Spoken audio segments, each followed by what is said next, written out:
All right, if I could get approval of tonight's agenda, could I get a motion, entertain a motion for that, please? Make a motion.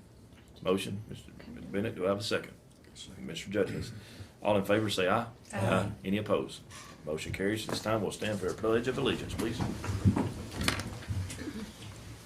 I pledge Allegiance to the flag of the United States of America and to the republic for which it stands, one nation, under God, indivisible, with liberty and justice for all.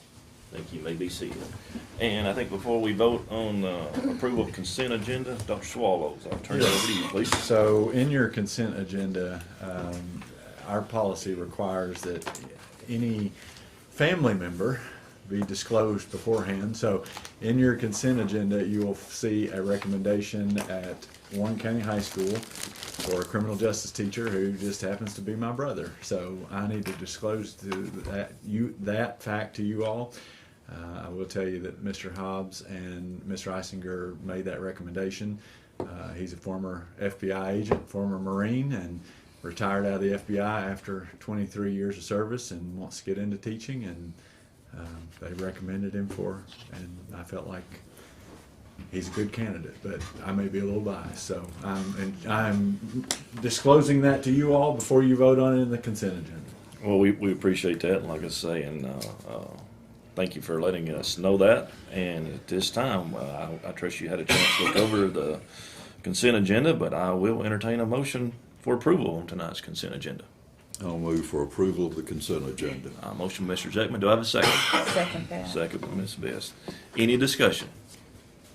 All in favor say aye. Aye. Any opposed? Motion carries.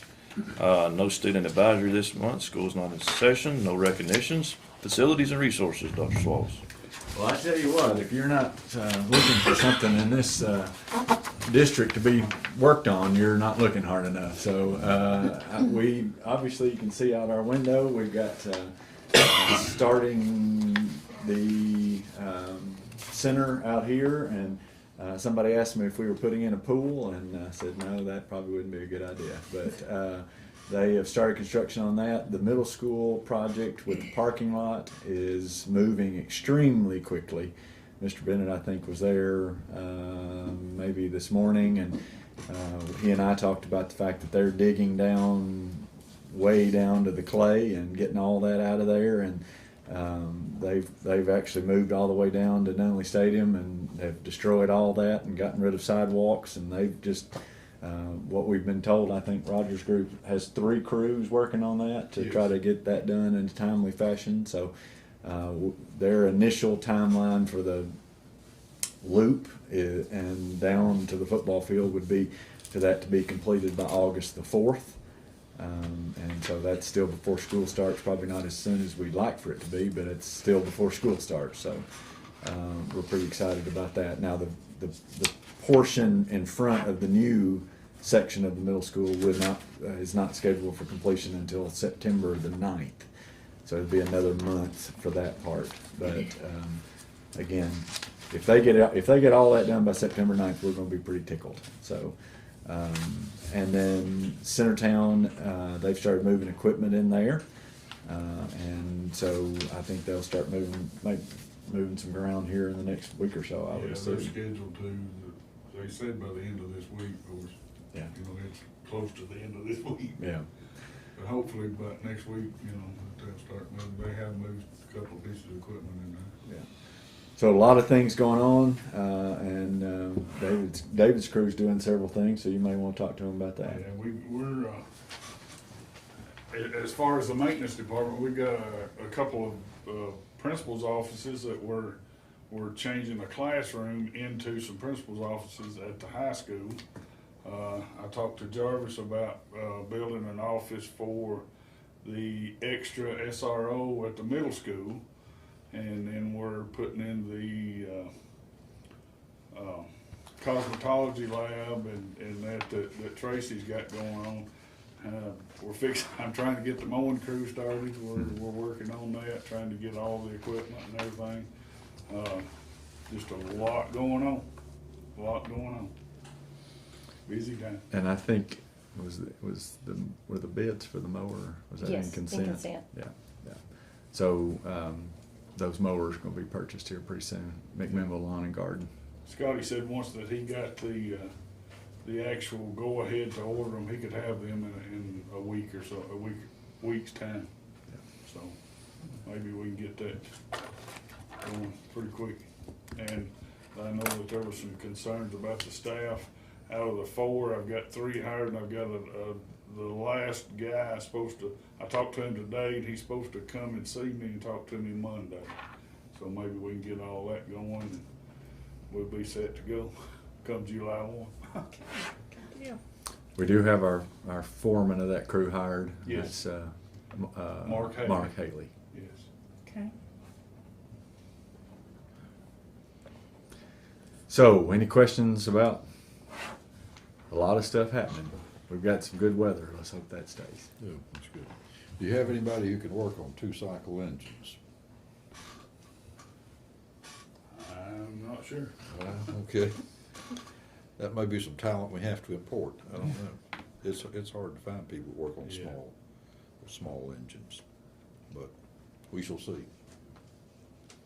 Hopefully with new equipment, we can hold off for maybe a Yeah. year or so. Well, okay. Yeah. Just keep it maintained, yeah. Any other questions on Dr. Swallows or David regarding this? All right, operations report, Dr. Swallows. Okay, just a couple things for me in operations. Do want to update you on where we are with the Tennessee Literacy Success Act, better known as the 3rd grade retention law. Lots of people call it lots of things, but we'll call it by its real name, the Tennessee Literacy Success Act. So it's not any surprise to you what the initial looked like. Of course, I told you at the last meeting that 34% of our 3rd graders passed, were proficient on the ELA portion of the 3rd grade TCAP. The reverse of that is that 66% of those were not proficient. So, what's that? While we're not completely satisfied with 34%, we are 6% higher than we were a year ago. But since that time, a number of things have taken place to try to help our 3rd graders get to promotion status. And so if you'll remember, we immediately went into a retake portion of the 3rd grade TCAP. And so our schools came back and they were able to offer a retake exam. This exam was taken online and without the writing portion of the 3rd grade ELA. And so we had, our last count, we had 46 students that moved up a section. So when I say section, they may have gone from below to approaching, they may have gone from approaching to meeting, or they may have gone from meeting to exceeding. We had one student that went from approaching to exceeding. And so that was quite a move on that. And so those folks, that helped them to an extent. The retake was designed not to hurt a student. So if they took the retake and, for example, they went down, it would not have penalized them. It would have, we took the highest score of what they were able to do. So then, following that, remember that if you were a student that was approaching, well, let me say this. You could file an appeal for your score regardless of what happened. But if you'll remember that we talked about the appeal would only be considered if the child was in the approaching category. Mm-hmm. All right. And so also a caveat to that is that the State Department said if you were at 40% on your spring universal screener and you were approaching, that would automatically approve your appeal. So we had 91, as of today, we've had 91 appeals that have been submitted. 90 of those have been approved. So there's another layer of students that have been added to the roles to be able to be promoted. On top of that, remember that any student with an IEP or any sort of learning disorder or something like that, if that's documented, then they would be promoted. So I checked with our schools today, and right now we have concern with 26 third graders being retained. All right, now that's quite a number coming from 500 down to 26. So I do want to say that I want to brag on our schools and our students and families for taking advantage of the avenues that have been available to them. Now I want to stop short to an extent because they still have 2 weeks of summer school remaining. And so some of those students in summer school will have to meet the attendance requirement, and they have to take a post-test in summer school and show what the state is calling adequate growth. And so adequate growth would be a 5 percentage point improvement from either the TCAP or the pretest to the post-test in summer school. Okay? And so our schools have sent me their numbers, and they've identified what they feel like 26 students that we're worried about going forward about retention. So I do feel like that the number of retentions will be lower than 26. We do think some of them will complete. But also remember that there is a tutoring requirement on the other side of fourth grade. So there are some students that will get into fourth grade that will have to commit to tutoring the entire fourth grade year. Now what that looks like, we know what the tutoring looks like, but how they're going to determine adequate growth for that fourth grade student, we're not quite aware of as of yet. So again, I know there's been a lot of heartache, and you all have heard it, and there's a lot of people that are still frustrated, and they've made their viewpoints known, and a lot of people unhappy about having to lose 4 weeks of their summer and not to get to go on their vacation and so on and so forth. But I do feel like our schools have done a really, really good job of identifying, communicating with these students and families, getting them into the summer school. We have 1,051 students enrolled in summer school district-wide, and that's a lot. 304 of those are rising fourth graders. So there's a lot of those kids that have ended up going to Acceleration Academy, what we call Acceleration Academy. Almost a third just in one grade. Yeah. So I just wanted to, I think a number of you have asked me some of those numbers, and it's been confusing even for us because this is our first go around with this, and we're still, even today we got more guidance on what the post-test looks like. The post-test in summer school is going to be very similar to the TCAP.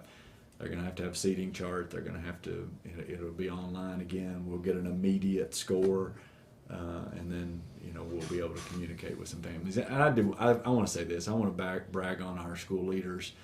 They've spent an enormous amount of time, even the day school got out, calling third grade families and talking to them about, hey, here's what the reality is, and here's what we can do and what we need to do, and really have just done a good job. And that doesn't happen, if they just sit back and say, hey, they had their chance. And so the fact that we've gotten down to 26 students is a job well done.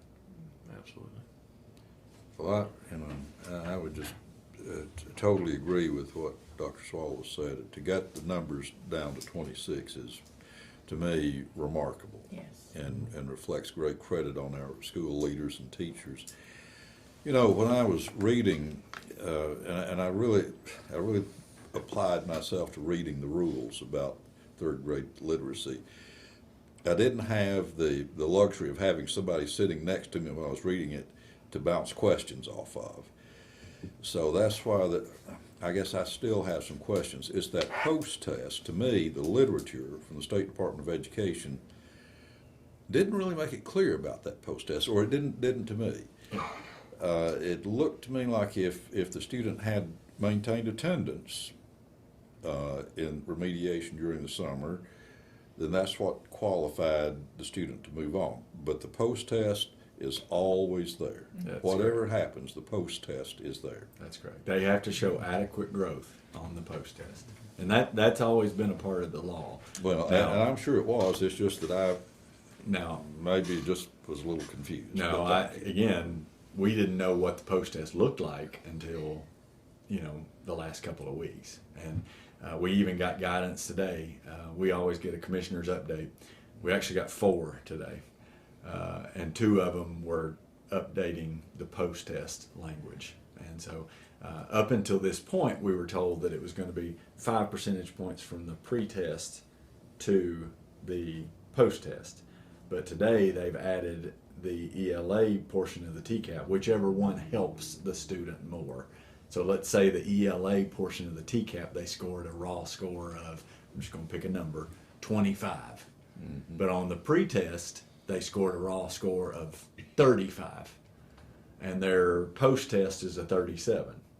All right. So from pre-test to post-test, that would only be a 2% improvement. But if you go back to the TCAP and it's 25 to 35, that would be a 10% Okay. improvement. So that would help the student more. So I do appreciate the State Department trying to give some more flexibility. you might address, and I know your principals and teachers do work with parents, but the universal screening, it seems to me like that is all the traffic lights that you should be paying attention to. That's correct. Are the universal screeners, and if Yes, you're not making the grade there, then they can swing into action months before the axe falls. Yes, sir. I will say, I think that's the key, and that's what we've said all along, is that I don't necessarily disagree with the expectations that are being put forth by this law, but I wish they would allow us to use those screeners to give a holistic picture of where a kid is, as opposed to requiring it just be that one exam. And so just remember, though, of the 18 bills that were put forth by the legislature, only one of them passed. And the one that passed took that 40 percentile and moved it to the 50th percentile. So for the students next year, we can't talk about 40th percentile. We have to move up to the 50th percentile. So the one good thing that we've got this year, and we've already talked about this internally, is that you all know as well as I do, we didn't start parent meetings until January, February this past year because we didn't have the information. Right. We'll start those in August, September this year and start going around and speaking with our parents and trying to get them identified. But you hit the nail on the head. We've got to, not just in 3rd grade, we need to be looking at universal screening data in kindergarten, Right, first, yeah. second, and we have been. Yeah. That's something that's commonplace for us, but again, as a parent, you get that home and you look at it and go, okay, well that's good, but we've got to educate our parents on what this really looks like. From experience, like I said, and that's what got my attention in January with a first grader. Like I say, we wasn't nowhere near where we needed to be, and I knew what was coming. And after sitting through a couple of these parent meetings, we started doing things a little differently around our household. Yeah. Yeah, the fuse is lit. When you see the numbers on the universal screen, the fuse is lit, and that really time to do something. So I know I said a lot of things, threw a lot of numbers at you, but I will tell you that I will give you another update in July. We'll have final numbers at that point, and it will give us a really good look at where we are and what we need to do going forward. But I am encouraged about what we're doing and trying to get our kids across the finish line. And I know that operations report is fairly small, but we have a lot of board policies. We have a lot of so board I thought you policies. might want to keep the operations report pretty Okay. small. I did, and I sent Dr. Swallows an email, but in operations, if I could just raise that matter of the CTE funding at the high school, and you addressed that in your email. Sure, I think absolutely. all board members saw that, and I appreciate that. I just think it's important to let everybody know Sure. that we haven't overlooked this funding Yeah. this funding situation. one of the things that I've been concerned about is the roof of the greenhouse, because that material does deteriorate. That's to be expected. That's just, you know, when you build with that material, you might as well go ahead and set up a maintenance budget, because you're gonna have to replace it. There's no refurb for it. You just have to replace it. And that's, you know, that's a few thousand, I think, isn't it, David? A few $1,000s. The other thing is the materials budget for the classes that's been level for many, many years. And, you know, everything, with inflation hitting everything, nothing has been spared. I think we need to do something. Now, if I understand correctly, and you write a very clear memo, so I think I understand. This is a situation we're going to look at next year, but the Innovative Schools Grant That's great. can help us with the greenhouse. Yes, sir. Right now. That is in the plan. Tracy was here last time. If you remember, she talked about Innovative Schools Grant. Yeah. And so there is money that is set aside to help fix the greenhouse issues and really update it to bring it up to speed with where we need to be with that. As far as the materials go, that I could say that about a number of our departments. Yeah. The arts department, Yeah. the library allocations Yeah. a couple years ago, we tried to update those a few Right. years ago because those had been the same. And so really our focus this year was trying to improve our employee, Yeah. salaries. And so Ms. Reisinger did come to us to talk to us about raising that budget for CTE materials. But we felt like with this Innovative Schools Model grant, she's got some flexibility with some of that money, and then hopefully she can reallocate that to maybe cover some of those overages and do some different things. So we will definitely, we always look at that. PE is also one that is that's only had a certain allocation. And so again, inflation is causing a lot of things, but we're not ignoring that request, but we will look at it in the future. Well, I just thought everybody, you know, should know that we're not neglecting it, but Sure. but the employee pay raises was the number one issue for this year. That Innovative School Grant is what, $3.5 million? I believe it's 2.1, but I was just dreaming. Yeah. no, it may be more than that. It's the problem is it's allocated in different ways. So 6 through 8 will get a certain amount, and if I could pull up last month's board package, I would. But the high school gets a certain amount for over 4 years. It's $500,000 one year, $500,000 the next year. So I don't have a total number in front of me, but I can certainly get you that. Well, that's yeah. But that's what we're using also to do this cosmetology that we're bringing in. It's in the first year is already wildly popular as far as students go. And then we're also bringing in the AV broadcasting department, a class for that, and trying to outfit that. And so that's why I'm saying we're going to be using that money to help start some of these programs, which will allow us to reallocate some of the other money that we have to potentially serve some of those other programs. So, Let's hear it for the grant. Yeah, that's good. right. For the grant? Or The grant, or for the grant and the grant. Yeah. Okay. Thank you, I appreciate it. Sure. We do Well, have some, thanks. Mr. Chairman, we do have some new business, but we'll just wait till we get to new Gotcha. business to talk about. Okay. Anything else on operations report? Okay, on to the big item on the agenda right here, the board policies. And the way I'm I think the way we'll attempt to do this is we'll get a motion in a second, and then we'll open this up for discussion prior to voting on each one of these policies. So at policy number 1.102, board members, could I get a motion to accept that? I'll move to accept 1.0, 1.02, okay. Yes, let's do these on first and only reading because they are, unless you have a specific one you don't want to, some of these are supposed to be in place by July 1st. A lot of them. Thank you, Robin. Thank you. So this will be on first and final reading on this. We got a motion by Mr. Zeckman. Do I have a second? Second by Mr. Judkins. Now we'll have discussion, if there's any discussion on board members, on policy 1.102, board members.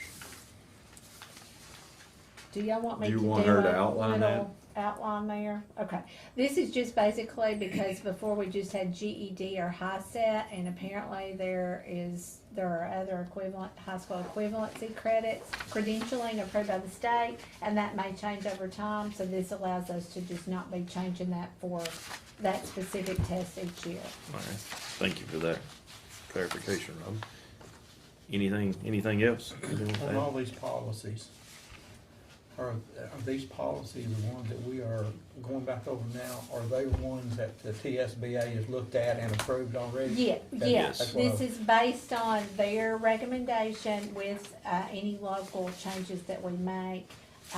And, you know, there's not very many, some of them require a local procedure, I've gone ahead and done that.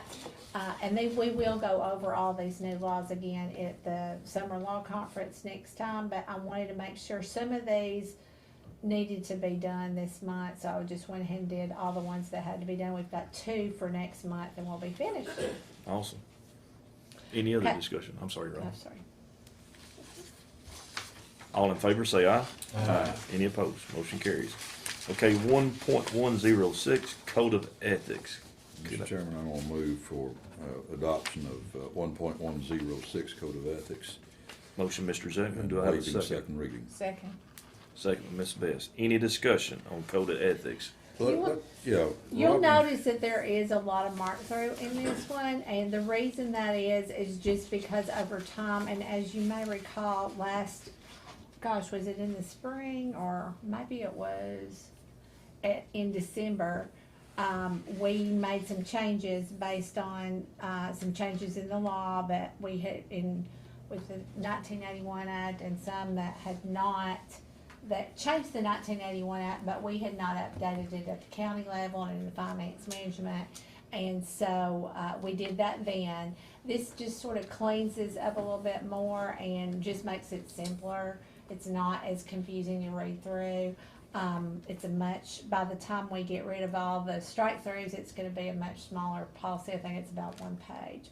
The main reason that we recommended this change was because there's a new law that requires that there be a point of contact, with the ethics committee, and that, they recommended that the, director of schools provides that contact information to, the commission, Tennessee Ethics Commission, within 30 calendar days of any change. And the board chair is the point of contact. So if we change board chairs, then we'd change the point of contact, but otherwise we wouldn't do anything more than that after the initial. And they would have that on file. Their point is if they get a complaint, sometimes the board gets a complaint, but sometimes it comes to them and they wanna know who to send that to.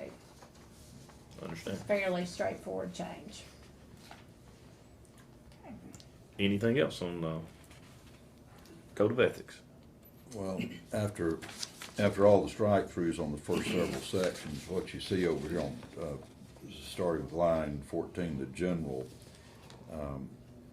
if this is new board members and school district employees may not accept directly or indirectly any gift, money, gratuity, consideration, or favor that a reasonable person would understand was intended to influence the vote, official action, or judgment, etc. You know, that almost goes without saying, but I think it's important for this board to adopt that and make a matter of record. Absolutely, and the strike throughs, I mean, that's basically simplifying the strike through areas that are more sort of obtuse, really. I mean, they sort of say some different things, and all sort of mean the same thing, but this is just more straightforward to say, I mean, basically, this is about conflict of interest. It's about, you know, something that would be intended to influence a vote, or an official action, and that just makes it clear what we're talking about there. The only other question I would have, and I certainly support this, this policy, but starting with line 20, the ethics complaints. This ethics committee, this is something new? We'll have to do that. We will have to form that probably next meeting, but we just need to get this policy in place. It is a standing committee. The way I read this, the chair will appoint Yes. at least 2 members of the 3-member committee have to be members of this board, but it's a standing committee. But only Yes. would be called in the need Yeah. of an Yeah, ethics you wouldn't have violation. a monthly report. or Yeah, Unless you had a okay. complaint. Okay, but it is a standing committee that will be set up, and if needed, it's called on. And those complaints can deal with board members or employees of the school district. Yes. Any other questions or comments concerning Code of Ethics? I'm sorry, I just want to remind you, we're going to adopt them all on first reading unless you say you don't want to adopt it on first reading, okay? Unless you want to say first reading every time. But we need to adopt them on first reading, but if you don't feel comfortable, you have the option to do 2 readings. Just want to make sure that's Well, I think my motion was to waive second reading on this. I It just is. want to, Yeah. it is, I just want to make sure Okay. you all are aware of that. Yeah. Anything else? All in favor, say aye. Aye. Any opposed? Motion carries.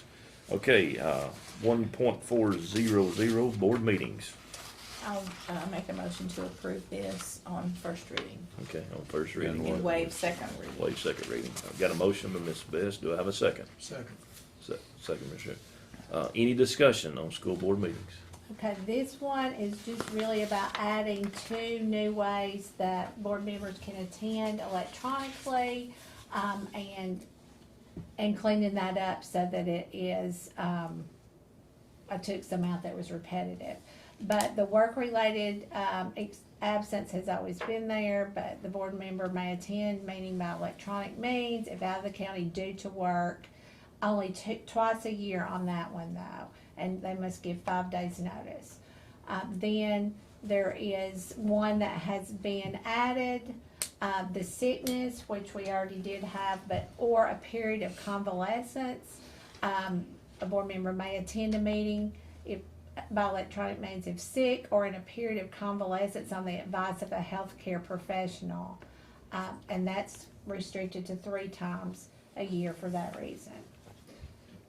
And that extends the sickness to if the physician says you don't need to go out and attend in person. Inclement weather, natural disaster is added by the new law, and that is restricted to 3 times a year for that reason. And then the family emergency is virtually the same, but it takes out the sickness because that's been placed in the other part. If there is a family emergency, then it has to be due to a hospitalization of the board member or death or hospitalization of these other folks that are within, a short degree of relationship. And that's restricted to twice a year. And then finally, military service, that was there before, but that one is not restricted. So if you are out of the county due to military service, you can participate electronically as often as you are able to. And of course, all of these, this is not a change, but there has to be a quorum present before that can happen. Sure. Thank you, Robin. Any questions or comments, concerns on this policy? All in favor, say aye. Aye. Any opposed? Motion carries. All right, moving on to 1.402, notification of meetings.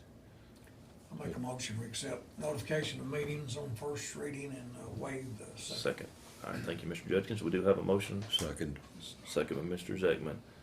Robin, you need to add anything on that? Sure. please? And this one, really just has this notice requirement, that there shall be, ability of the public to comment, how they can participate in public comment in any board meeting that has actionable items on the agenda. So that would not include a workshop, because of course that's not any actionable items, but even a special called meeting, we would have a period of public comment. And the next policy also deals with that, so we can talk about that a little bit more. I did change the 24-hour notice to 48 on the recommendation of the TSBA model policy.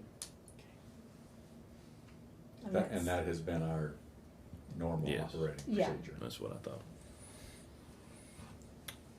Anybody have any questions or comments on notification of meetings? All in favor, say aye. Aye. Any opposed? Motion carries. Moving on to 1.404, appeals and appearances before the board. We entertain a motion on that one. I'll move to adopt on appeals and appearances before the board, 1.404. I'll move for adoption and waive second reading. All right, thank you, Mr. Second. Second by Ms. Best. Any discussion, and I'll let Robin. Okay, this one is primarily, again, it talks about appeals to the board, which is unchanged. Appearing before the board, there are now gonna be basically two ways to do that. And the first part, the appearing before the board, the red there is some of the things that we already had in our local rules, but I had to take some of them out because they required some prior notice, and now we have the public comment period that is with our notice that can happen the day of. So I just re-put them there to clarify that they had, they've been moved in the policy, basically. So that's not really new. The time limit, as has been in the past, is 3 minutes a person, and I think that's pretty standard. You know, if we poll the area, that's a standard amount of time per person. I can read those if you want me to, or I can move on. Well, we've all had a chance to read Yeah. read this. Okay. so Move on. Right, okay. So then the new law does require the public comment period, and that again is there shall be a public comment period for each meeting with actionable items on the agenda, with the exception of teacher disciplinary hearings.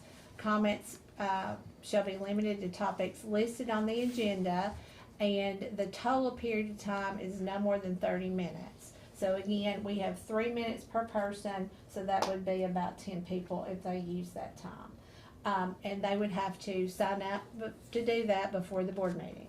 And then we would hold to that 30-minute time, which I believe we would do after consent, if anybody wishes to address an item that is on the agenda for that meeting. Then there's another way, adding an item to the agenda. If there is an item that is not on the agenda for that meeting, but someone wishes to speak to that, then we have our policy that we actually started the last time we changed this policy in August of last year due to a new law at that time. And that is they have to go, individuals that want to do that need to send that to the director of schools 2 business days before the meeting. It has to be approved by the executive committee, and then it will be placed on the agenda if it is approved. And they will also be given 3 minutes, and their request shall be a part of the board packet as well. And together those, and we have said up here, because we do have the right to have time, place, and manner restrictions, we have said that the combination of those, either way you want to speak, get access to make comment to the board, is limited to a total of 30 minutes. And I picked that, they did not give us that, they sort of kept referring to 30 minutes. So that is up for discussion, but that seemed to be sort of the amount of time they kept coming back to. Who set the 3-minute limit? Who said it? Yeah. We did that last year, because it just does get to be, I know time is of essence, but I always thought 3 minutes was awful short. well, That's just it my is personal until, opinion, you know. well, and I mean, we can consider longer. I think we had at one time done 5 minutes, and it ended up being maybe, again, I guess it depends on how long y'all want to Well, do like I that, said, but I know there's you don't more wanna stay here all people. night, but I just always thought 3 minutes was awful short.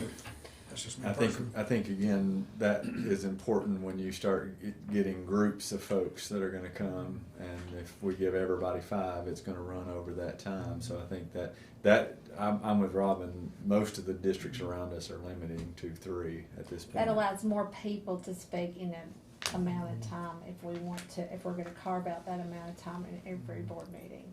Now, again, like tonight, of course, we had our ability for someone to ask to do that tonight through our process that we've had, and nobody signed up for it. But if not, then we would set aside that time for 30 minutes, but if nobody has signed up before the meeting, which is the deadline, is when the meeting starts, then we wouldn't just sit here for 30 minutes. We have 2 avenues for somebody to address the board. You can use the way that we've always done. You have to reach out 48 hours in advance. It's gotta be approved by the executive committee, and really, they could speak to the board on any topic that's approved by the executive committee. There's also now a new option to where they could sign up prior to 5 p.m. the day of the meeting, but would be required to speak on an agenda item. And so ultimately, that would give them the opportunity to do that the day of. And I will say, as far as the rules that must be followed, we did do these last time, but it is things like not delegating time to another person. The person that needs to speak needs to sign up. And this one, I think is sort of important. Public comments are intended to address matters of board and school policy and operation. Generally, items respecting a particular school or department should be taken up with school principal or department supervisor before being brought to the board. And if not, they should try to go through that appropriate channel. And then also, matters related to personnel or complaints addressed in other policies shall be handled through those appropriate channels. So in other words, like library materials and stuff, we're gonna go over that in a minute. We have a process to go through that complaint process before people just come up and start reading to us at the board level. And we can use that. That's just an example. There's many, personnel complaints would be the same thing. So that we are making the most of the ability to make that comment, but also allowing the processes to go, and so that we can do any investigation or anything like that through the appropriate channel before we just get up here and make public comment on it, I suppose. It is important to note that for citizens' comments, it has to relate to an item that's actively being considered on that agenda. Well, somebody's- For the day they've of. asked that they've asked to be on Yeah. the agenda through that other process. Through the other process, but it's not for a general discussion of education philosophy or political philosophy. It has to be directed to an item. If they sign up the day of, Yeah. if they were to have emailed me a week before the meeting and say, I'd like to discuss Well, such did and they such. talk about general? And then general- whoever, if the executive committee approved that, then they would have that opportunity. That would be adding an item on the agenda Yeah. through that process. And if you'll notice, the last agenda you got, this process has to be, public comment has to be identified, and we have also chosen to put our process on the agenda so that people can have that opportunity. And that, we do have to give them some idea of how to do that in the Right. public notice, Yeah. which we've done for this meeting. Yeah. Okay? Any other comments? Questions? All right, all in favor say aye. Aye. Any opposed? Motion carries. On to 3.202, Emergency Preparedness Plan. I'll make a motion to adopt emergency preparedness plan on first reading and waive second reading. Thank you, Ms. Best. We have a motion. Do we have a second? Second. Second by Mr. Bennett. Robin, you need to add anything onto this one? This one is just adding these three drills, to our list, and, Which we already do. The first one, armed intruder drill in coordination with local law enforcement. The second one is an incident command drill, which is kind of a tabletop exercise. This is required to take place without students, and so people, our employees would be going through this incident command drill. It could look like a relocation drill or any of the like. And then it also requires an emergency bus drill, and we'll be working with Durham Transportation to make sure that all of our And the safety committee at the school. that's right, yeah, and safety. And that's also without students. Yeah. The only other change on this one is a mark through at the very bottom, that remote learning drill. If y'all recall that, that was new last year. And it's where we can make sure that people can get on their computers and have the right software, hardware, etc., to be able to go to virtual school if they need to. That last year had to be during the first 30 days, and now they're saying at least once each school year. So that's a little bit of a leeway on that one. That's those changes. Okay, any questions or concerns or comments on the emergency preparedness plan? All in favor say aye. Aye. Any opposed? Motion carries. Okay, on to 3.205, security. Okay, a motion to, Make a motion, we accept security, description code 3.205 on first reading and waive second reading. okay, got a motion, Mr. Judkins, do I have a second? Second. Second, Mr. Bennett. Ms. Robin, you. So I'm going to take this one. All right, So, but I've swallowed a little bit. she can clean up anything I mess up, but this is in relation to a new state law, the SAVE Act, which is Schools Against Violence in Education Act. And this is just outlining what will be required. I want to call your attention to the red notice, and it says all exterior doors leading into a school building shall be locked at all times, and access to school buildings is limited to the school's primary entrance during the school day as well as when students are present outside the regular school hours. I want to underline when students are present outside of regular school hours. So we have a lot of activities that go on in our school buildings, okay? And so again, Warren County has done a good job with having a facility use agreement. But that facility use agreement is going to be even more important moving forward, because it is by law, and now if you adopt this by policy, that our doors, outside doors, will be locked at all times when students are present. So we met with principals and district personnel last week to talk about the necessity of this.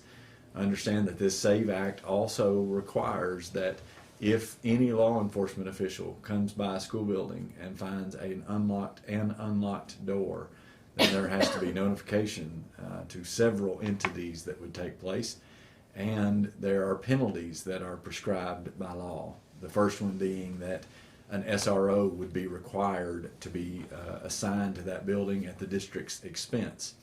Guess what? Warren County has an SRO in every building, so we jump right over number one to number two, which is 2% of withholding of our state funds. That's a pretty large price tag. That's a lot of money. And so this is extremely important, and I'm just telling you that it's really ushering in a new era of school safety for us. All right, we've done a really good job with it, but this is going to have to make us even more intentional about making sure doors are locked when we leave the school buildings, that the doors are locked. I give this example. We have an outside organization that comes in and uses our buildings.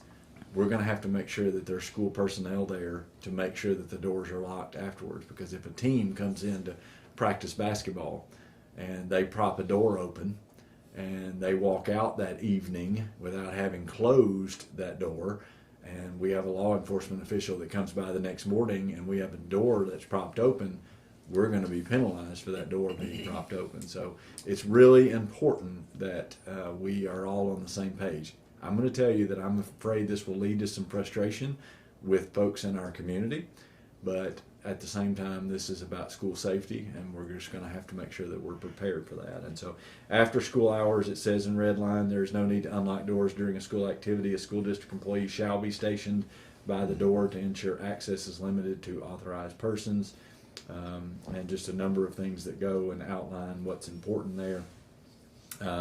So again, just want to call attention to that. Those are the biggest portions of that board policy, but it really is going to boil down to making sure we're locking doors. We used to, years ago, if an outside group came and used our facilities, we granted that, but we had to assign somebody there and they had to pay for that person to stay there with them to make Yes, sure everything was locked up when they left. Yeah, that facility use agreement also requires that. We just have to make sure we're paying attention to that and We making it still happen. use that. Yeah. Okay. You know, and I think again, we just have, we also know we have some older buildings that have lots of keys that are floating around. And so we've got to do a better job of making sure that we're securing those doors and not allowing outside access to that. And so again, policy's pretty straightforward, but there are some hefty fines if we don't follow that. So we will have a door culture, right? That's A door culture. That sounds like a good That's idea. a good term. I don't know. Maybe we can call that on there. But really, if you think back, and Robin did a good job when explaining this. If you think back to what we had to shift to after 9/11 at airports and going through and changing some security, I mean, it's really kind of ushering in a new era for us with doors and just making sure. I mean, it's not going to be easy because we have a number of doors that are old and sometimes don't latch well. But one of the examples that I used was we've got to get used to when we come in, turning around Try the door. and making sure that door pulls to and latches. And so it's just important. I think it's got to be a priority for us moving forward. I know this emphasizes all exterior doors, and I know there was some teachers that got upset on interior doors, on classroom doors. Maybe this is a good time to remind them of that policy as well, because I think aren't those supposed to be locked? The classroom doors are. What is the policy on that? Well, we don't have a policy, but we do have a procedure that all classroom doors are shut and locked. And so I reemphasized that with our principals last week. And that will cause some heartache because, again, I'm fully aware that there's lots of traffic. Students are going out and have to go to the bathroom, or, you know, when it gets in the spring and temperatures rise and 98.6 degree temperatures are in there and lots of heat. And so sometimes the doors, but that's incumbent upon us to make sure that we're taking care of what needs to be taken care of so the doors are closed and locked. Okay. Any other discussions on emergency preparedness? Oh, security, I'm sorry, 3.20 security. All in favor, say aye. Aye. Any opposed? Motion carries. 4.300 extracurricular activities. I'll make a motion to adopt 4.300 on first reading and waiving second. Motion, Mr. Zeckman, do we have a second? Second. Second with Mr. Bennett. Robin, Dr. Swallows, y'all need to add anything on this one? This one is just to say, really, the first part, I just wanted to make sure y'all know that I was changing the wording. It's not any, it's just, they had the sentence written different than we did. There was no substantive change there, but I just wanted to make sure that we had a record of how that wording changed. The part that is, the substantive part is down at the bottom, and that is in accordance with the new law that says all students under the age of 18 shall present a signed and dated statement from their parent or guardian before joining any club or organization or participating in activities of that club. And so that is a new law, and parents have to give permission for that. Okay. Any questions, comments, concerns on extracurricular activities? All in favor, say aye. Aye. Any opposed? Motion carries. 4.403 library materials. I'll make a motion to approve library materials, first reading, and waive second reading. Motion by Ms. Best. Do we have a second? Second. Second, Mr. Zeckman. Okay, this one is really just allowing school districts to have a little bit more of a process where complaints can be heard before they come to a full board meeting. before, there was a committee who read the book and heard the comments and made a recommendation to the board, and then the board would make the decision. Now, there is a 3-tier process where that committee can make the first decision. It can then be appealed to the director of schools, who looks at it again and can decide, to change that decision or to sustain that decision. And then there is an appeal after that to the board. So there would be, y'all would be the third group. You would be an appeal, basically, and would allow y'all to not, spend as much time potentially in board meetings on this particular part of it. Gotcha.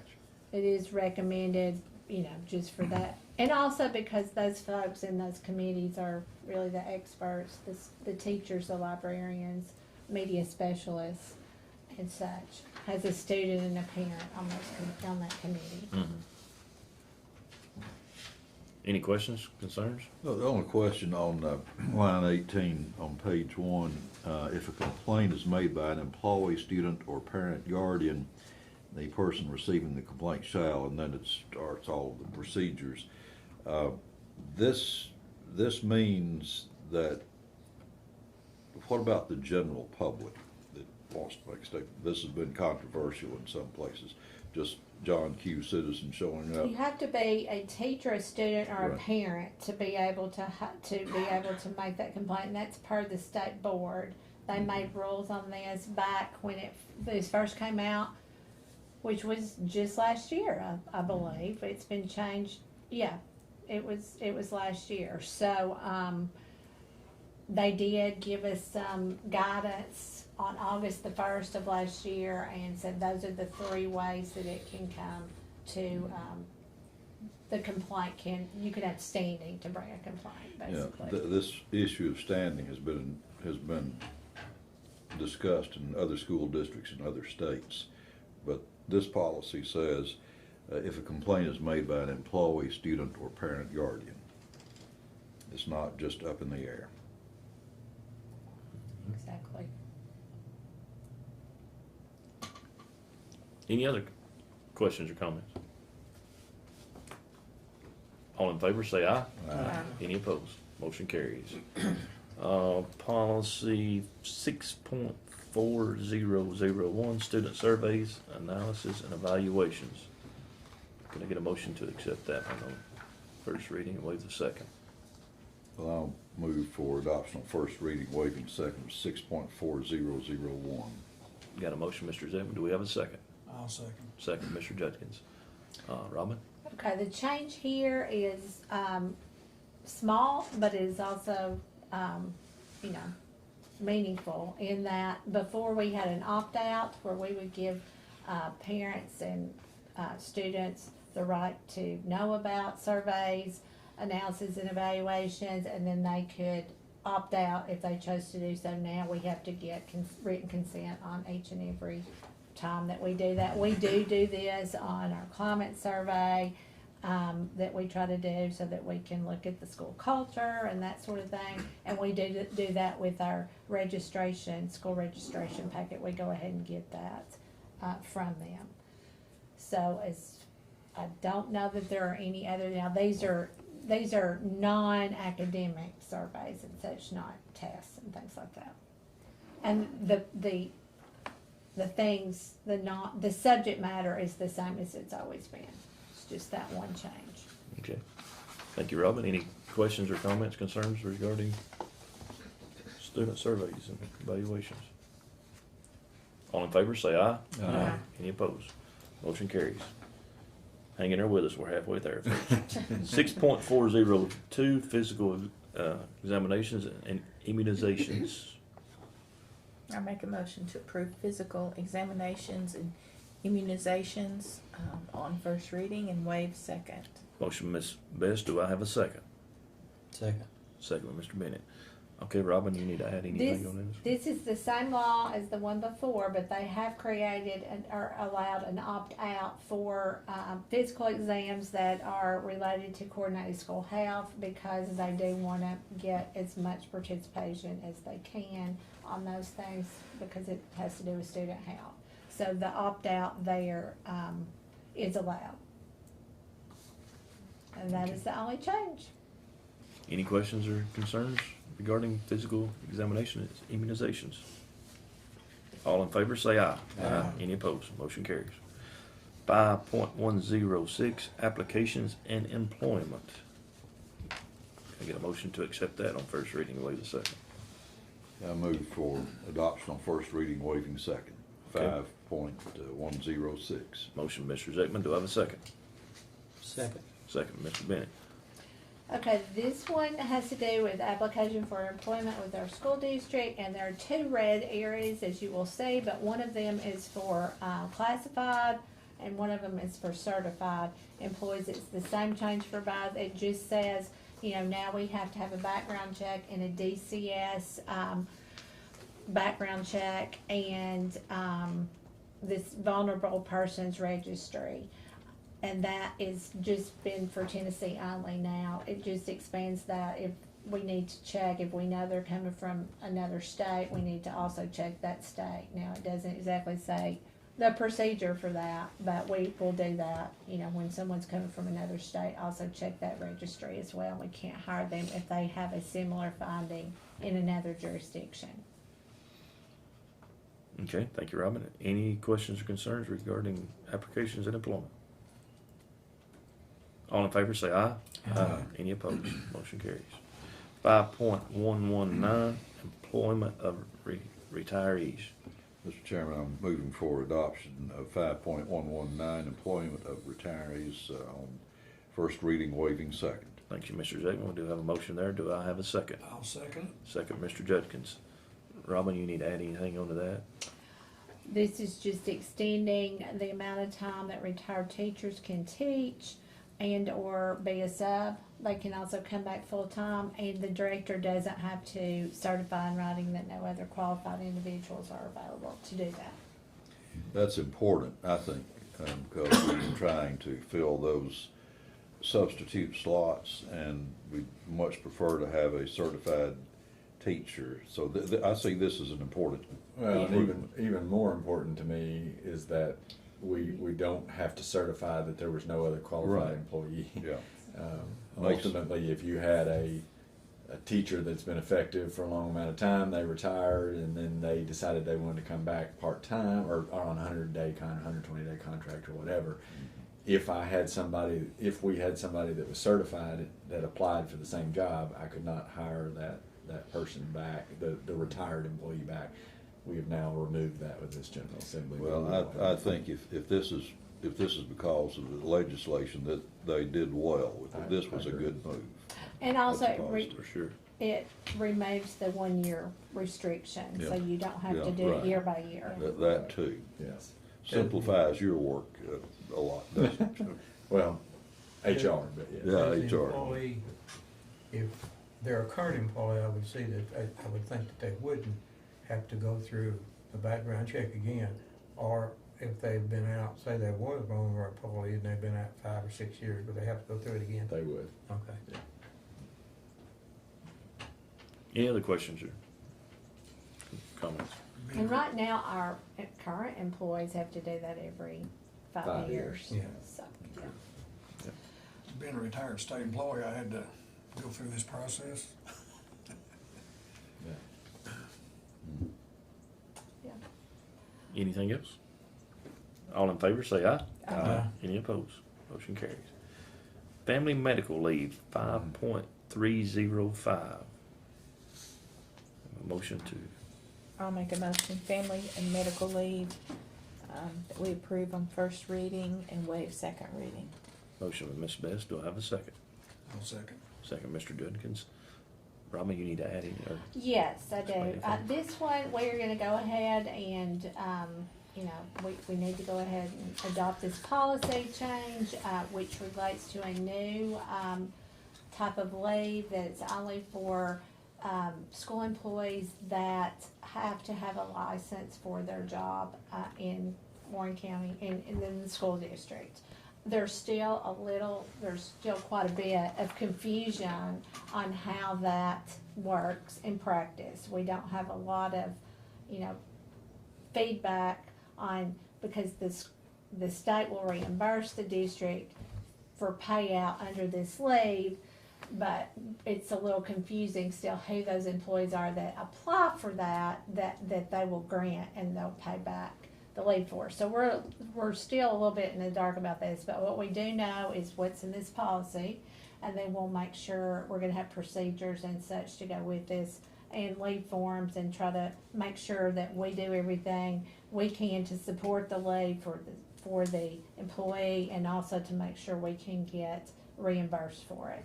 So this will run basically parallel with the regular FMLA, federal FMLA, and also the 16, which is for 12 weeks, but it's unpaid.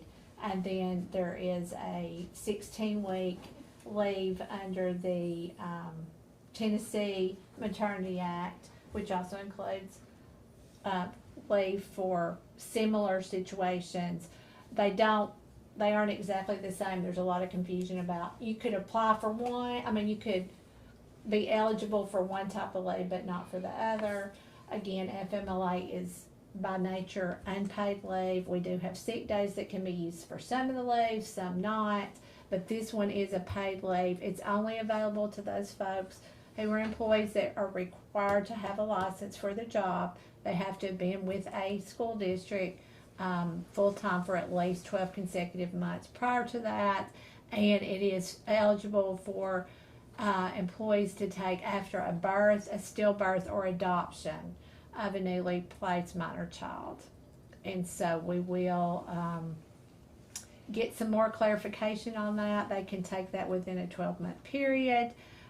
It does run concurrently with FMLA. So if they're using this 6-week leave, they will use concurrently 6 of their 12 weeks of FMLA time, which is really basically job protected unpaid leave unless you have sick days or something to utilize. So we're gonna have to work really hard on this. I do wanna say that we have had a lot of people already ask about this who think they are probably eligible, and what we're telling people right now is we are gonna go ahead and try to work with you, let you fill out paperwork. We're gonna have to learn as we go, and we're gonna, do what we can to support these leaves. But we also need to say in advance that we still don't know all the answers to this. So we're gonna, try to be very transparent and pro-employee, but we need to make sure that we also comply with the things that we have to do to make sure that we're reimbursed for that money. Right, because we have to apply. How many, A lot of record keeping involved. how many sick days are they allowed to take? I Sick didn't see it days. in This is not sick days. This is I know, all, but I mean, they if they can't can- use their sick days for that. I mean, It depends on how many they have and what their doctor says. So, in other words, some of your maternity leave might be based on sick leave, but that's based on a doctor's note. This is not based on a doctor's note. This is based on a birth certificate, a certificate of stillbirth, or an adoption certificate. So this is basically all based on records, like vital records, versus what a doctor would say. You have a period of incapacity, then you could use your sick leave to cover parts of FMLA and or maternity or paternity leave, depending on what that is. And again, well, it's confusing. And ultimately, they could have up to 12 weeks of unpaid leave under our old policy, Under FMLA. under FMLA. And so they could have been up to 12 weeks prior to that, but now this is adding a possibility of 6 paid work weeks under this policy. So Okay. if you want to think about it, and again, it's not adding 6 weeks, but it's making them eligible to have 6 weeks paid. So you have 12 weeks of FMLA, depending on a number of different scenarios, one of which is the birth or adoption of a child. It's also military. There are different things. It can be your own personal illness, caring for another person with that. You have to go through a process and get it certified by a physician. And so that is different than this, but it's family medical leave, so it's based on a doctor's statement. It's up to 12 weeks. It's federal job protection, basically, and it is not paid unless you have paid leave that you can use, okay? So this is a Tennessee Family Medical Care Act. So Tennessee is decided that for certain employees that they're going to provide that paid leave for up to 6 of those 12 weeks that they get under the federal law, and that they won't have to use their sick days to be paid under that. So they could use 6 weeks if they qualify under the doctor's note. They could use 6 weeks with their sick leave and 6 weeks with this paid leave, but also they might not. It's just going to depend on what the doctor says on when they can use their sick leave. Okay. And then that also coordinates with the Tennessee maternity law as well, which is 16 weeks. So it's very confusing, but we're going to get it all straight. We're going to probably have to analyze each individual employee situation with, do they qualify, because it's different qualifications for each of those 3 leaves, and then, what they potentially get, what that's based on, what the criteria are, and we will do those times 3 and then look at it to see what that particular employee is entitled to when we talk to them about those leaves. They also require notice. So, this one requires, I believe, 30 days notice, prior notice, or as soon as reasonable. So you can't just come in and say, oh, I had a baby last week, I need this leave. So there are some things like that that we'll have to work out too, and some forms that we'll need to make to help people be able to do this in a way that keeps everybody able to document it for purposes of reimbursement, but also helps provide the employee with information so that they can appropriately do what they need to do to request and have the leave. We've been on 3 webinars, and every That was a time lot. we've been on 3 webinars, and every time they say we don't know everything there is to know about this law yet. So, Well, see. there's a lot still up in the air, and they really, what we have heard is, we'll know when the state starts getting requests for reimbursements for leaves that have already been paid out, what they pay back. They say, this person you shouldn't have paid, or we're not going to pay you back for it. So we'll find out, but they're working on it. Mr. Chairman, you think a 5-minute break would be, we've got about 5 or 6 more policies. Can we vote on this one first? Let's vote on Let's this vote one. on this one, and Any other questions or concerns on that? All in favor say aye. Aye. Any opposed? Motion carries. And We'll break I'm for good to 5. take a break. I will say the rest of them are much, much shorter, but I'm Yes. at your disposal, but Well, those are the big You'll need to ones stand that in we did. recess for 5 minutes. We'll stand and get a motion for recess for 5 minutes. I'll make a motion. Motion, Mr. Judkins. Do I have a second? Second, Mr. Bennett. We'll recess for 5 minutes. Okay. We'll do that soon.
6.307, physical assault leave.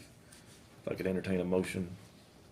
I'll make a motion to approve physical assault leave on first reading and waive second reading.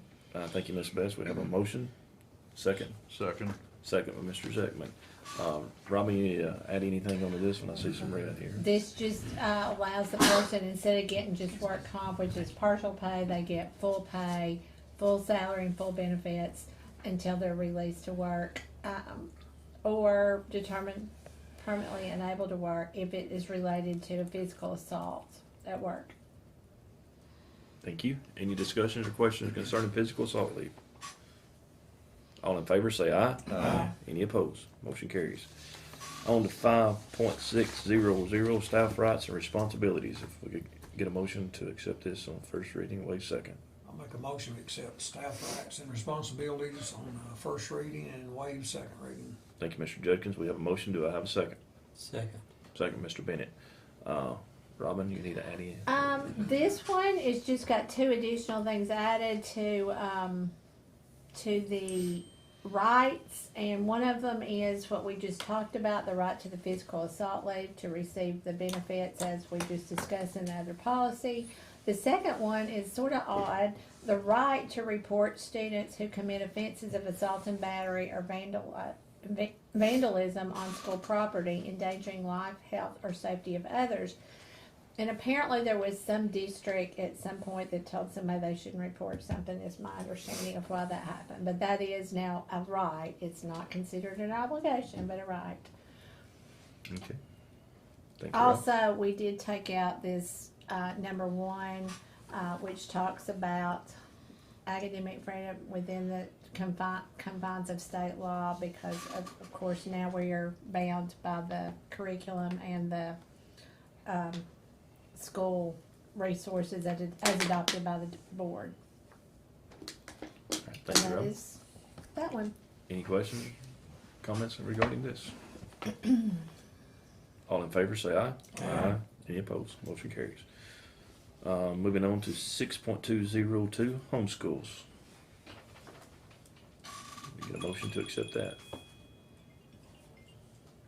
I'll make a motion to adopt 6.202, homeschools on first reading and waiving second. Thank you, Mr. Zeckman. Do I have a second?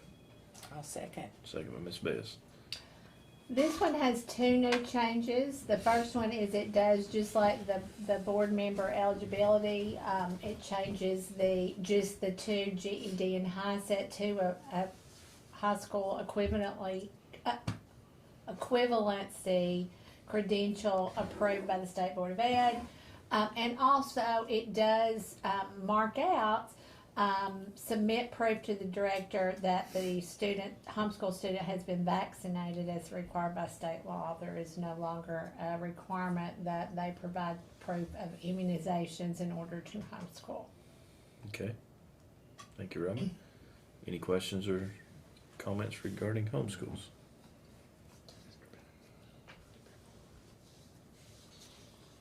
All in favor say aye. Aye. Any opposed? Motion carries. On to 6.300, Code of Conduct. Can I entertain a This- motion? Oh, I'm sorry. Oh, you're good. Can I get a motion to accept this on first reading and waiving second? I'll make a motion to accept the code of conduct on first reading and waive second reading. I'll second the motion. We got a motion and a second. Okay, Robin? Okay, this is a very long policy. As you might remember, we did this a few years ago. And there's only one small change, and that is on page 7 of 16. It is added threat of mass violence on school property or school-related activity as an offense, and that is a zero tolerance offense. So that will also be changed in our zero tolerance policy, and I think probably the next policy we look at, but it's also changed in our code of conduct. Thank you, Robin. And that was Or done added, by, and yeah. that was done by state law. Yes, that's per state law. All of these are per state law. Thank you, Robin. I know we have the academy to address 6 through 12 with numerous disciplinary issues. And as you read through this, like I say, it deals with several offenses. is there any plan, and I know you said y'all was working on that, or looking at, how to address repetitive discipline with students in like K5? What is the plan going forward as far as how to, I guess what I'm trying to say is a lot of teachers, prior to this year, all I was hearing is salary, salary, salary. This year, I didn't even really hear much about salary. It was more about discipline. And I know you said when you visited schools, that was a lot of the discussion that the teachers had.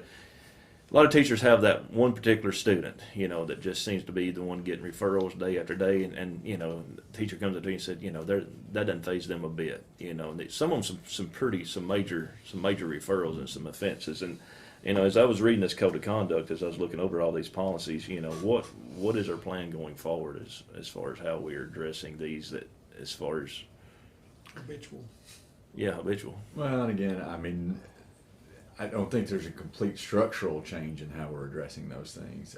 We are trying to provide, and I've talked to you all about trying to provide educational assistance at the lower grade, not assistants, actual people that will be assistants at the lower grade level to try to help address some of these issues.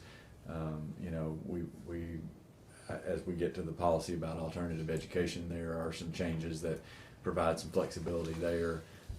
But again, for the most part, we're dealing with new behaviors at a younger age. And Sure. So ultimately, we're trying to equip our staff to make sure that they have the necessary people and resources to be able to deal with that. We have some behavior specialists that do a really good job. Unfortunately, we're seeing that being more widespread, so they can't get everywhere and to be able to provide those needs. So again, that's why we're trying to provide more people through classified employees. And habitual is certainly something that at the K5 level seems to be a concern, because there is no alternative school program for them. And again, I'm not sure that I subscribe to the theory that needs to be there yet, because we're not necessarily using all the things that need to be there to get us there. But at the same time, there's some virtual options that could be made available. There are different things that we can use. And again, I think one of the things that this code of conduct prescribes is going through the steps for discipline to make sure, because they're all there. Level 3 behaviors, level 2 behaviors, all those types of things. But I know our teachers and our employees are getting worn out with discipline, and so again, working on trying to give them as many resources as we possibly can is our goal. And that was my only reason for even bringing this up, because you get teachers, who come up and say, if I could spend more time teaching instead of disciplining, I wouldn't be burned out and I wouldn't be ready to look for another job, kind of thing. And like you said, it's happening at a much younger age, kindergarten, first grade. It doesn't have to be in a 6-12 grade anymore. Thank you, Dr. Swallow. Any other questions or concerns regarding?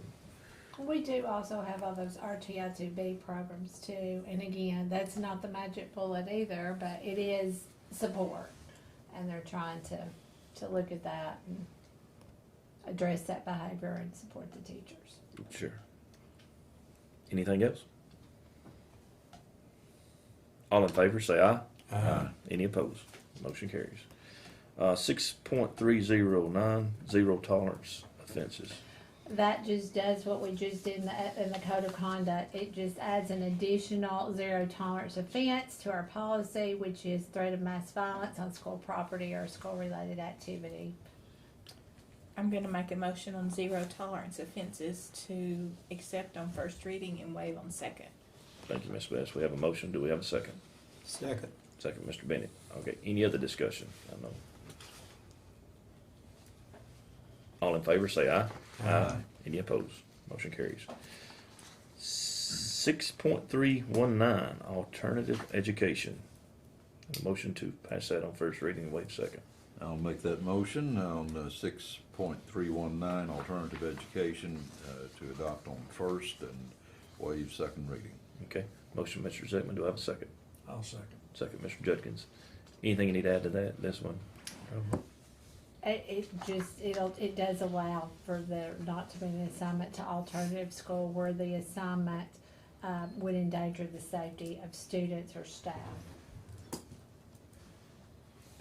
Thank you, Rob. Any other questions or concerns regarding this one? All in favor, say aye. Aye. Any opposed? Motion carries. Congratulations. Woo. Congratulations. Now, Good we job. only have 2 academic policies to do next, in July on the new laws. There may be some other things that need to be revised, but that's all we will have for new laws. I do have one question, and it's more for a middle school, high school question. I know cell phones are inevitable, and of course it's not a policy. I know there's policies at these schools. Is there anything about stricting those? Anything going forward? Like, are you hearing anything from the principals about enforcing tighter? I know the high school has tightened down on it quite a bit. Is there anything even further about, As far as a policy standpoint goes? or just the rule? You know, in the We do building. have a cell phone policy. Yes. The Yes. policy's in place, and again, it's just being able to monitor and enforce that. I mean, ultimately, you just, it's a constant battle all day, every day, especially Sure. as the students get older. They're tethered to their devices, and so, again, one of the things that our staff did is at the high school and middle school, I mean, is just tighten down on that procedure and enforcing that policy. And I think they did a good job. Again, as your year goes on, sometimes you get a little bit more lax with that, and that's just resetting that and making sure that expectation is there. And because they're, you know, although we do have the same district, all the schools are a little bit different and Sure. have a little different culture. That policy does give the schools the autonomy to make the rules that they think are important to learning in their building regarding cell phones. And they just have to make sure that they have published those, that they've given notice of those, either in the handbook, which is of course the best if they can, or if there's a new one, they just need to make sure people are aware of it before they have an infraction. And they usually have pretty common sense rules about keeping phones, you know, not on unless it's a non-instructional time or unless they're being used with some sort of instruction. And I do think they're just maybe enforcing that a little bit more than they had in the past. Thank you, Robin. Anything else? You got other business? Yeah, so if we move into other business, I've got a couple items. Yeah. Let's move into other business. All right. So, first one, you have a copy of an updated MOU with the Warren County Sheriff's Department and Warren County Schools. These are some minor changes. Can I? You about absolutely this? can. Yeah, Okay. she did it, so she's. No, this is a, I guess this is a scenario. We have, as you guys know, an MOU with the Sheriff's Department now for SRO services. And we're pretty happy with that. I think we had a meeting at the end of the school year with the SROs and the principals. We all talked and there were a few things that we were gonna tweak for this next year, but generally speaking, we're pretty happy with this. But the state, as we also know, has a new grant for SRO services, and that grant was sent out yesterday, maybe, and today we were provided a template to use for an SRO MOU for purposes of the grant. So it was sent to me, it was sent to a few people, but it was sent to me by Ben Torres, and I, along with 2 or 3 other people, immediately said, do we have to use this? Because it didn't say sample, it said template form. So we asked, and he said that we're gonna have a little webinar tomorrow where we can ask questions to Homeland Security on this, but that it did in the law say that a grant would be available to people who had an MOU in the form provided by the state or something like that. So what we would like is, because that grant opens on July 1, and our Sheriff's Department will actually have to probably, pending what we find out tomorrow, be the leader in that, because they're getting the money, the $75 per SRO, per $75,000 per school. Then we wanted to make sure that we have everything in place that needs to be in place so that that can be done ASAP and we can get that funding. So what I'll ask Dr. Swallows if we could do is if we could go ahead and approve this pending it being a requirement of receiving the grant. If we can use our own that we already have, then we will probably want to do that one. And if not, even if we use this one, we will probably add some more information, some more understanding based on what we had before. But we do want to make sure we're doing everything in compliance so we can all get this grant money. So that would be my request. And my recommendation. So we need a motion to adopt the MOU, Template. the template, state prescribed template. As it has been filled in for our specific district, yes. Okay, well, I'm making that motion, Mr. Chairman. Okay, we've got a motion from Mr. Zeigman. Do we have a second? I'll second. Second, Mr. Jenkins. Any discussion on this MOU? With this MOU of the $75,000, is that based on how many schools? So, it's a good question. We're told every school that we have. All right, so we would have 12, but we don't know, again, virtual school, whether they will allow that. No. Yeah. We don't know. So what they say is the number of schools you have would be 12.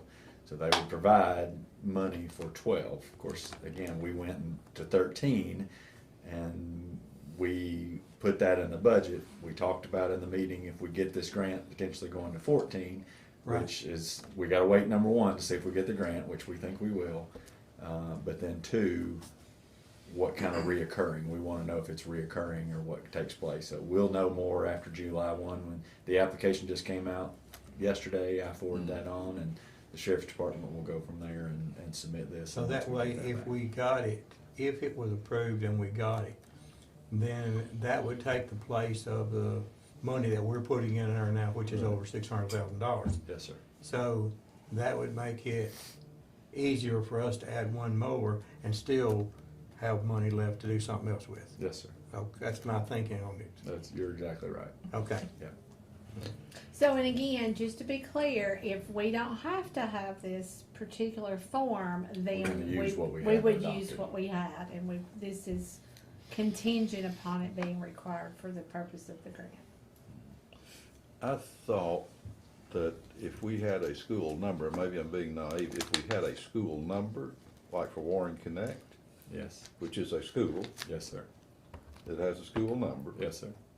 does that qualify us by definition? You tell me, and we'll both know. Okay. Well, it may seem a little, as they say, counterintuitive that you would have that for a virtual school, but at the same time, Again, it's $75,000. Again, Right. that sounds reasonable. What we've been told is that this is reoccurring money, and so, but why do they keep calling it a grant?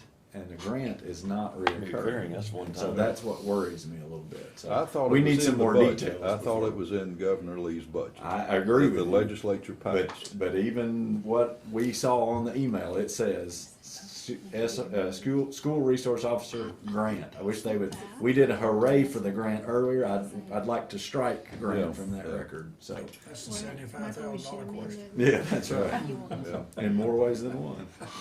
Okay, I think we might need to amend that motion because it might not have gotten in the actual motion that this is only if needed, we're only adopting this one for use for this grant.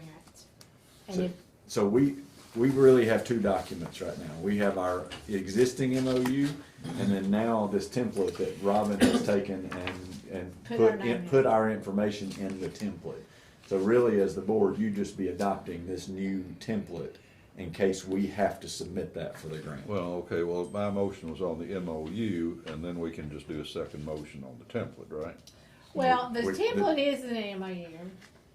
It's just, it's not a huge big deal. I haven't gotten to read the whole thing, but to begin with, it looks similar, but not the same. Ours is a lot more detailed than this, and, you know, there's gonna be some things that are probably in direct conflict, What- based on just small things, but, I mean, again, And that was sort of the general rule today too. A lot of people were saying, well, we really like ours because we've worked together for years to get it the way we want it, and now we're gonna have to have this boilerplate language that isn't as good.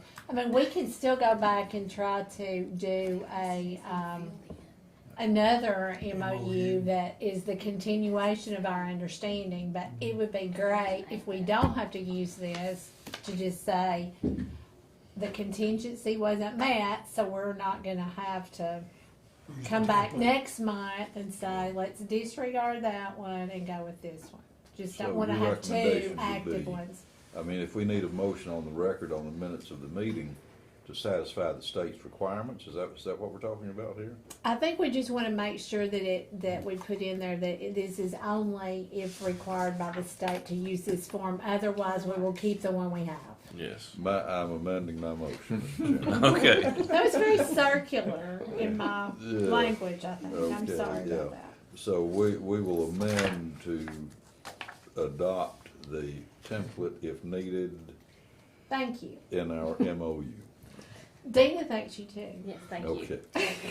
So you How still have about to that, have a if second. needed, okay. Okay, Well said, Mr. Zegman, well said. I'll These- second that. Okay, any other discussion on this MOU adoption, if needed? All in favor, say aye. Aye. Any opposed? Motion carries. All right, this will be a whole lot simpler. May not be as fun, but it will be a whole lot simpler. So you all know that the June meeting is generally a cleanup of budget amendments that need to take place. And so our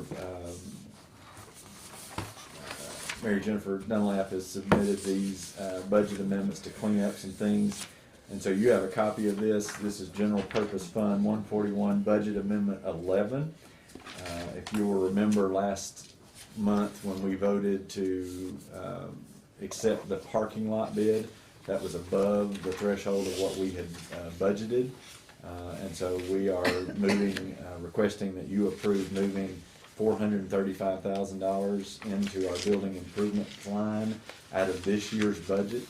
And that will help cover the entire project at Warren County Middle School. So would ask you to consider Budget Amendment 11.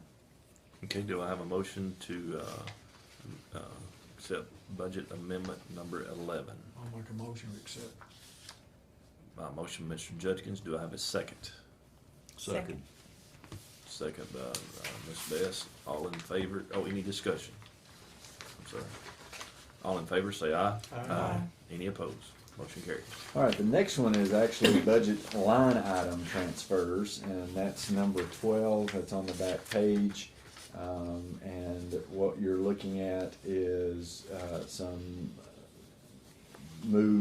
just cleaning up. We're moving 61,000 from instructional supplies, which we did not use this year, into regular instruction equipment to allow us to make some purchases year end for some instructional equipment.